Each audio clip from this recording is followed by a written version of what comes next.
क्या या वदूद पढ़ने से जिंदगी बदल सकती है? अस्सलामुअलैकुम वरहमतुल्लाहि वबरकातुहू। नाजरीन, आज हम अल्लाह ताला के निहायत खूबसूरत इस्म मुबारक या वदूद के बारे में बात करेंगे।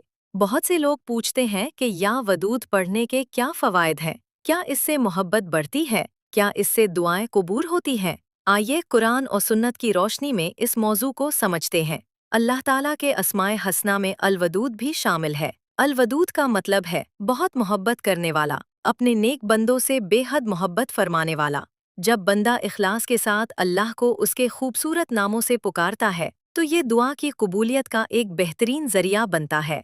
या वदूद के जिक्र के मुमकिना फ़वाइद। अल्लाह ताला की मोहब्बत हासिल करने की कोशिश, दिल को सुकून और इत्मीनान मिलना, अल्लाह से मजबूत ताल्लुक़ कायम होना, दुआ में आजिज़ी और इखलास पैदा होना, घरेलू जिंदगी में मोहब्बत, रहम और अच्छे अखलाक की दुआ करना। बाज़ लोग कहते हैं कि या वदूद को मखसूस तादाद मसलन 1015 या किसी और अदद में पढ़ने से फला काम ज़रूर हो जाता है। याद रखें कि कुरान और सही अहादीस में ऐसी मखसूस तादाद साबित नहीं।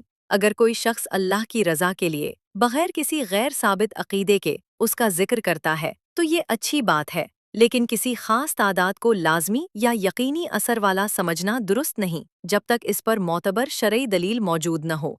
नाजरीन, अगर आप अपने घर में मोहब्बत, सुकून और बरकत चाहते हैं तो सिर्फ जिक्र ही नहीं बल्कि 5 वक्त की नमाज की पाबंदी करें, कुरान मजीद की तिलावत करें, वालदैन के साथ हुस्ने सुलूक करें, सच बोलें और लोगों के हुकूक अदा करें, कसरत से इस्तिग़फ़ार करें, अल्लाह ताला से इखलास के साथ दुआ मांगे। याद रखें, असल कामयाबी अल्लाह की इताअत में है। अल्लाह जिस पर चाहे अपनी रहमत और मोहब्बत नाजिल फरमा देता है। अल्लाह ताला हमें अपने अस्माए हसना को समझने, उन पर ईमान रखने और उनके ज़रिए इखलास के साथ दुआ करने की तौफ़ीक अता फरमाए। आमीन या रब्बुल आलमीन। अगर आपको ये मालूमाती वीडियो पसंद आई हो तो इसे ज़रूर शेयर करें, लाइक करें और मज़ीद इस्लामी मालूमात के लिए हमारे चैनल को सब्सक्राइब करें। अस्सलामुअलैकुम वरहमतुल्लाहि वबरकातुहू।